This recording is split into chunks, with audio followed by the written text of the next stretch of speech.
నమస్తే, welcome to Telugu రాజ్యం. ఇటీవలి కాలంలో వస్తున్న లేటెస్ట్ ట్రెండీ మూవీస్లో, ముఖ్యంగా తెలుగు సినిమాల్లో ట్రెండీ స్టెప్స్ అంటూ కూడా కొన్ని హుక్ స్టెప్స్ పేరుతో కొన్ని వస్తూ ఉన్నాయి. అంటే ఆల్రెడీ మాస్ మసాలా సాంగ్స్కి ఆ స్టెప్స్ చాలా చాలా కీలకం, కానీ ఒకంత శృతి మించి ఆ స్టెప్స్ ఉంటున్నాయి అనేది అందరి వాదన. అసలు యాక్చువల్గా ఈ హుక్ స్టెప్స్ చరిత్ర ఏమిటి?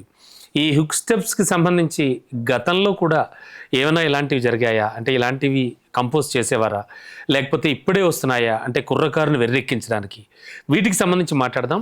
ప్రస్తుతానికి నిన్నటికి నిన్న రిలీజ్ అయినటువంటి రాబిన్ హుడ్ సినిమాలో ఒక సాంగ్ కూడా రిలీజ్ అయింది. ఆ సాంగ్లో హుక్ స్టెప్ పై కూడా విపరీతమైనటువంటి విమర్శలు వస్తున్నాయి. ఈ నేపథ్యంలో మనతో పాటు మాట్లాడడానికి senior political and cine critic Bharadwaj గారు ఉన్నారు. సార్తో మాట్లాడదాం. సార్ నమస్తే. నమస్తే. సార్, హుక్ స్టెప్స్ ఈ పదం వినే ఉంటారు మీరు, ఇటీవల కాలంలో బాగా ట్రెండింగ్ అవుతోంది. కొంచెం వెనక్కి వెళ్ళి రవితేజ మూవీ హరీష్ శంకర్ డైరెక్షన్లో వచ్చింది. ఆ మూవీలో ఒక hook step, Ravi Teja heroine Bhagyashri Borse pant వెనకాల జేబులో చేతులు పెట్టి స్టెప్స్ చేయడం ఒకటి. ఆ తర్వాత Balayya Babu Bachchan, yes sir, Bachchan mister బచ్చన్లో, అండ్ ఆ తర్వాత డాకు మహారాజ్లో బాలకృష్ణ దబిడి దిబిడి స్టెప్, అది కూడా చాలా వివాదాస్పదమైంది. ఇప్పుడు నిన్నటికి నిన్న రిలీజ్ అయిన రాబిన్ హుడ్ సినిమా పాట, ఒక ఐటెం సాంగ్లో ఆ అమ్మాయి చేసినటువంటి డ్యాన్స్ కూడా చాలా వివాదాస్పదం అవుతుంది. కొన్ని అభ్యంతరకరమైనటువంటి భంగిమలు, స్టెప్స్ కూడా వేసింది ఆ అమ్మాయి. మీరు చూసే ఉంటారు ఆ పాట. ఈ నేపథ్యంలో అసలు ఈ హుక్ స్టెప్స్కి సంబంధించి పాత చరిత్ర ఏమైనా ఉందా గతంలో? అంటే జయమాలిని, జ్యోతిలక్ష్మి, హలం. అంటే జ్యోతిలక్ష్మి, జయమాలిని దాకా వెళ్ళక్కర్లేదండి. అంటే హుక్ స్టెప్స్ అని మీరు అంటున్నారు, ఇవన్నీ కూడా శేఖర్ మాస్టర్, మూడు కూడా శేఖర్ మాస్టర్ కంపోజ్ చేసినటువంటివి సార్. అవును సార్, ఈ మూడు కూడా శేఖర్ మాస్టరే చేశాడు.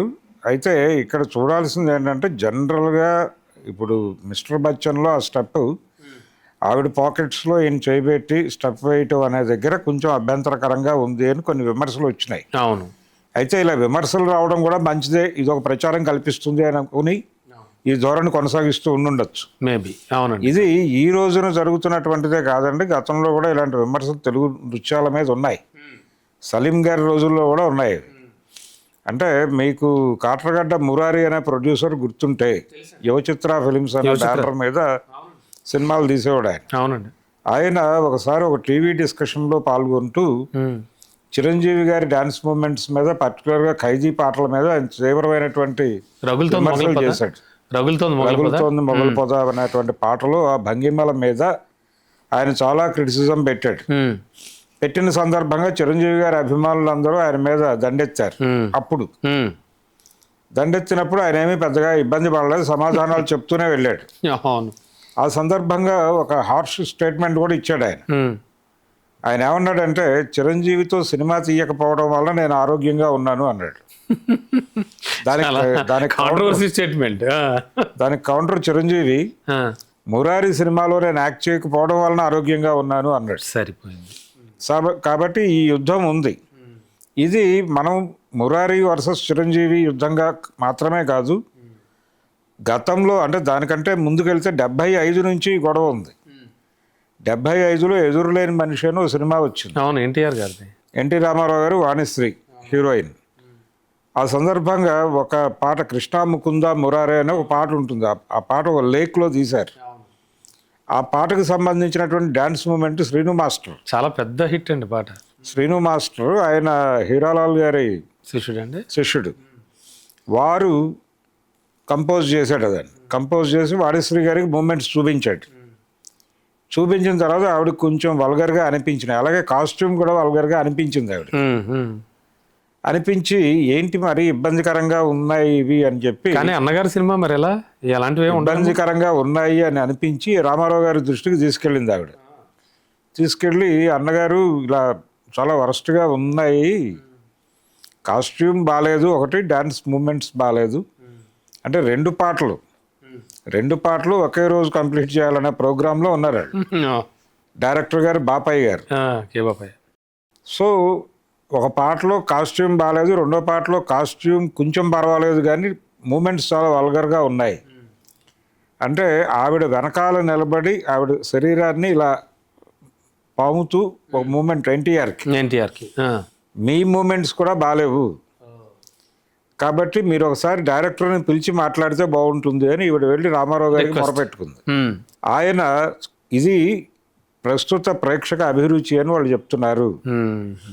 ప్రస్తుతం ఈ జనరేషన్ అభిరుచులు ఇవే కాదా అనేది నాకు తెలియదు, ఎందుకంటే నేను ఈ జనరేషన్ కాదు. మీరు ఈ జనరేషన్ అవునో కాదో తెలియదు నాకు. వాళ్ళు ఈ జనరేషనే, వాళ్ళు కుర్రాళ్ళు, ప్రొడ్యూసరు డైరెక్టరు.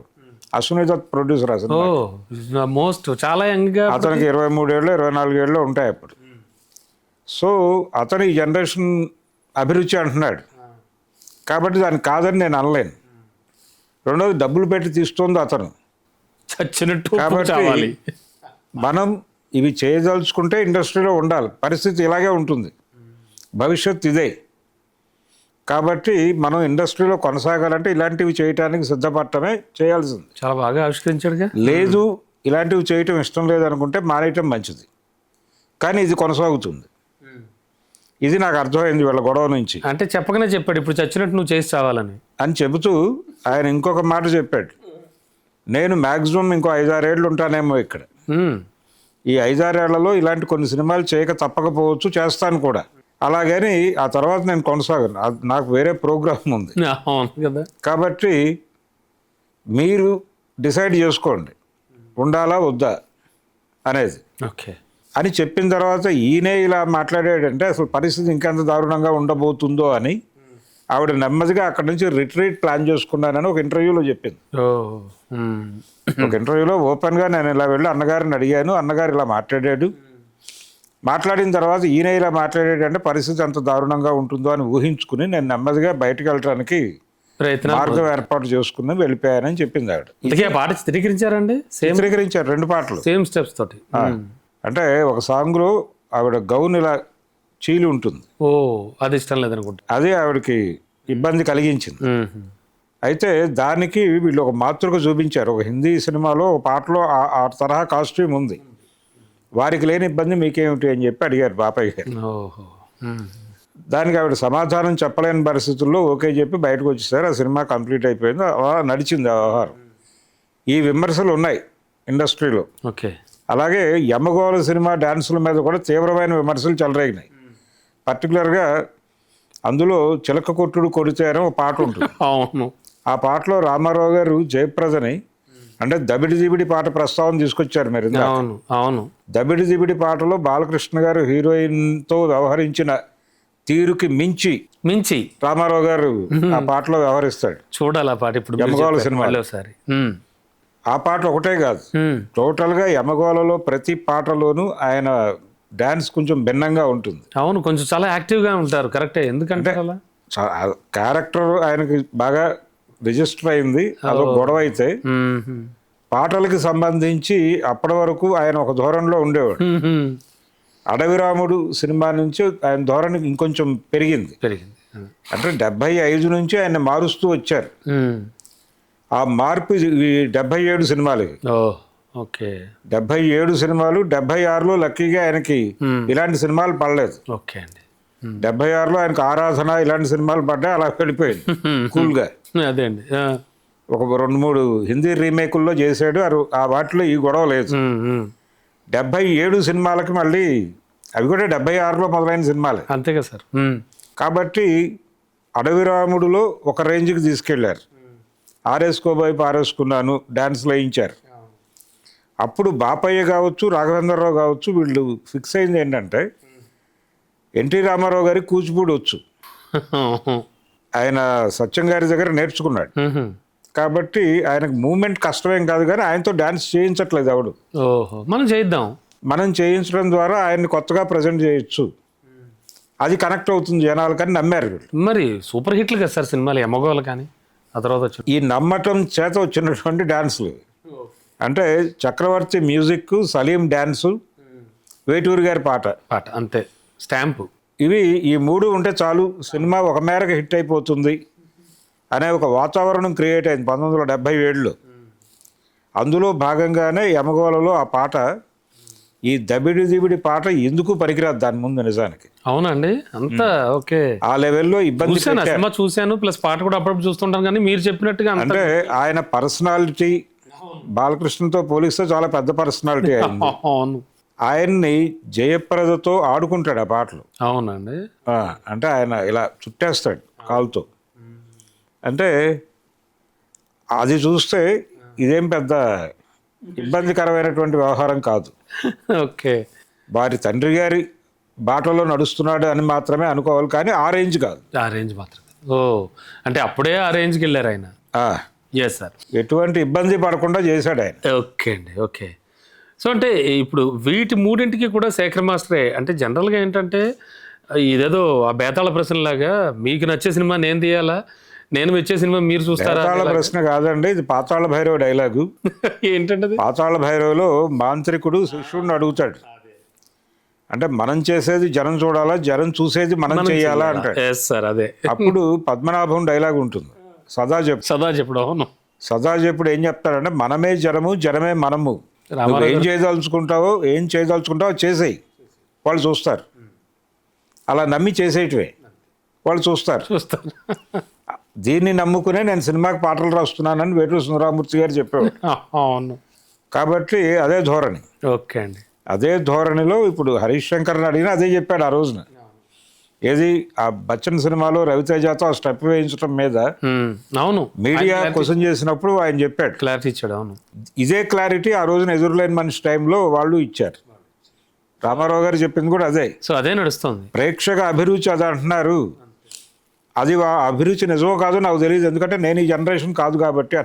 ఈ ట్రెండ్తో కొనసాగాలంటే మనం ఈ ట్రెండ్ ఏం చేస్తుందో అదే చేయాలి. నాకు మిలియన్స్ ఆఫ్ వ్యూస్ ఈ పాటలకి ఇప్పుడు నేను చెప్తున్నా ఈ డెఫినెట్గా ఉంటాయి. అంటే ఈ వ్యూస్ చూపించి ఇది టేస్ట్ అని చెప్తారు. ఇప్పుడు చెప్పిన తర్వాత ఇంకా విమర్శకులు నోరు మూసుకోవడం తప్ప ఇంకా మరిన్ని వస్తాయి ఇలాంటి పాటలు అయితే. రామారావు గారి స్టెప్పుల మీద, అంటే స్టెప్పులు అనేది రామారావుతో మొదలు పెట్టించిన తర్వాత ఎదురులేని మనిషి దగ్గర నుంచి మొదలు పెడితే అడవి రాముడు, వేటగాడు, డ్రైవర్ రాముడు, అవును, ఈ సినిమాలన్నిట్లోనూ ఛాలెంజ్ రాముడు, ఈ సినిమాలన్నిట్లోనూ ఆ స్టెప్పులు, అంటే స్టెప్పు అనే దానికి ఒక పాపులారిటీ తీసుకొచ్చిన వాడు సలీం మాస్టర్. సలీం గారు అదే అనబోతున్నా. అవును, సలీం గారు. సలీం మాస్టరు ఉండాలి పాటకి. ఇది రూఢి అయిపోయినటువంటి పరిస్థితి. ఆయన అసిస్టెంట్ నాగమణి అని ఉండేది ఆ రోజుల్లో. అంటే ఇప్పుడు ఐశ్వర్య రాజేష్ గారి మదర్. ఇప్పుడు సంక్రాంతి సినిమాలో ఉన్నారు కదా ఆవిడ మదర్, ఆవిడ సలీం గారి అసిస్టెంట్. ఓకే. వాళ్ళిద్దరూ కలిసి కంపోజ్ చేసేవాళ్ళు పాటని, నేర్పించడాలు వగేరాలు అవి చేసేది ఆవిడ చేసేది. సలీం గారు ఈ లెవెల్లో ఉండాలి స్టెప్లు. ఆయన ముగ్గురు ముఖ్యమంత్రులతోనూ డాన్స్ చేయించాడు. అంటే రామారావు గారితో చేయించాడు, ఎంజీఆర్తో చేయించాడు, జయలలితతో చేయించాడు. అవునవును. కాబట్టి ముగ్గురు ముఖ్యమంత్రులను ఆడించాను నేనని చెప్పుకునేవాడు ఆయన ఆ రోజుల్లో. సో అంటే స్టెప్స్ అయితే కొనసాగే ఛాన్సే ఉంది. శ్రీను మాస్టర్, సలీం గారు, ఇప్పుడు శేఖర్ మాస్టర్. ఇది ట్రెండ్. Thank you sir.